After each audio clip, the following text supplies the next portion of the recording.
Today we're going to do an install on a 2010 to 2015 ZL1 Camaro or SS. Today we're going to show you how to easily install the killer chiller. First things first, when you get your killer chiller package, you're going to have all kinds of parts, and you're going to have a pamphlet about that thick of instructions in one picture. And it's not going to be specific for your car, it's just going to be a general. You're not going to want to read it, you're going to look at it and you're going to say, I want to put this thing together. So here's a quick and easy reference to that. First things first, on your ZL1 Camaro or SS, systems are the same for AC. You're going to open this cap and have it evacuated however you do that. Just put it like that. However you evacuate this system is the first thing you're going to do with the AC. Second, you're going to get your two killer chillers. Now I did a dual core system. You can get the single or the dual. I recommend the dual because it cools faster, quicker.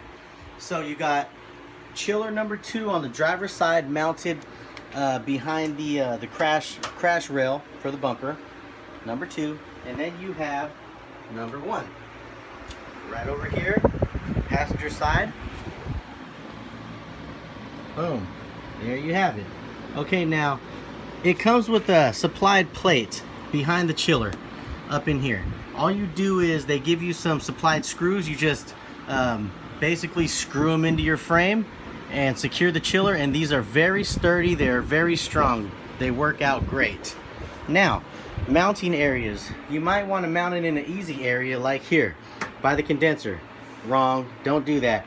I made that mistake and I put both chillers here, and what was happening was on a 100-degree day they weren't getting enough air. Here's the condenser. It heats up hot on the hot days. Well, it's always hot, but it's even hotter on 100-degree days. And the chillers would absorb the heat off of it, and you can actually feel the heat, the AC warming up in the cockpit while you sit there at a dead stop. Now, it was okay when the car was moving, but at a dead stop it would heat up. You definitely do not want to put them near the condenser. You want to have them away so that expansion valve is clear.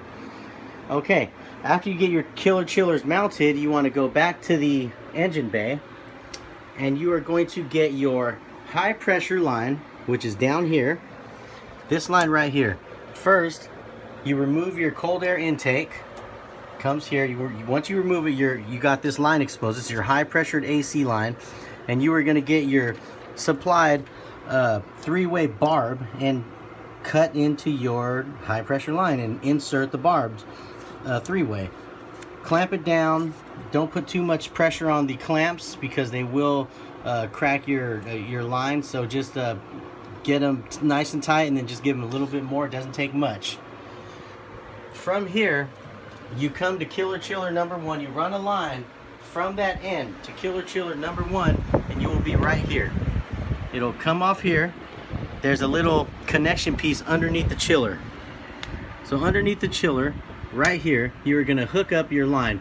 In the package, the kit for the chillers, you're going to have a supplied hardware. So you just hook up your line, screw into here, the high pressure line is done.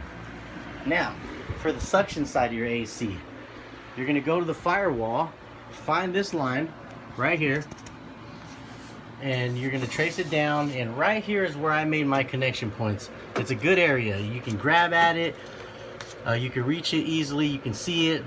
Boom, make your cut, insert your 3-way barbed insert, connect your lines. I use double clamps, they work great. The first time I had my system filled, it did not leak at all, so it was good to go. Just clamp them down, not too tight.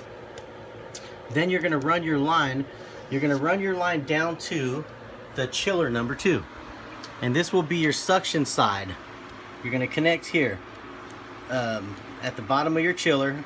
Connects right here, your suction side of your AC. Now they're going to have a line, and they're going to have these little fittings and these clamps right here. Just go ahead and make your cut on your line however much you need, and make your connection.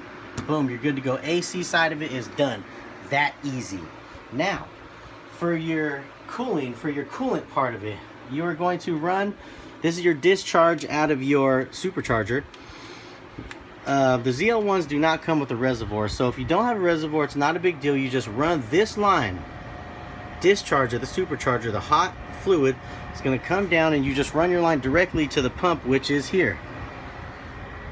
Right in here.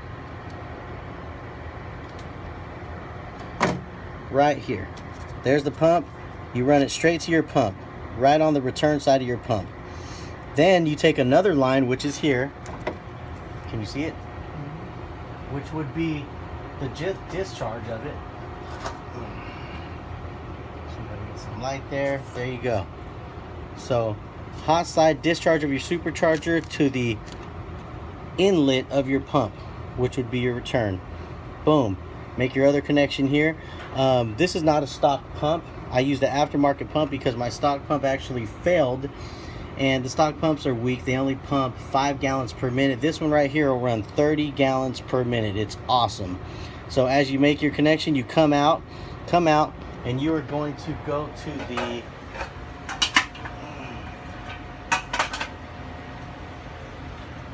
you're going to feed it through here past the condenser. Here's your line, and it comes all the way to chiller number 1 on the top side. This piece right here, chiller number 1, top side. Okay, make your connection there, you're good to go.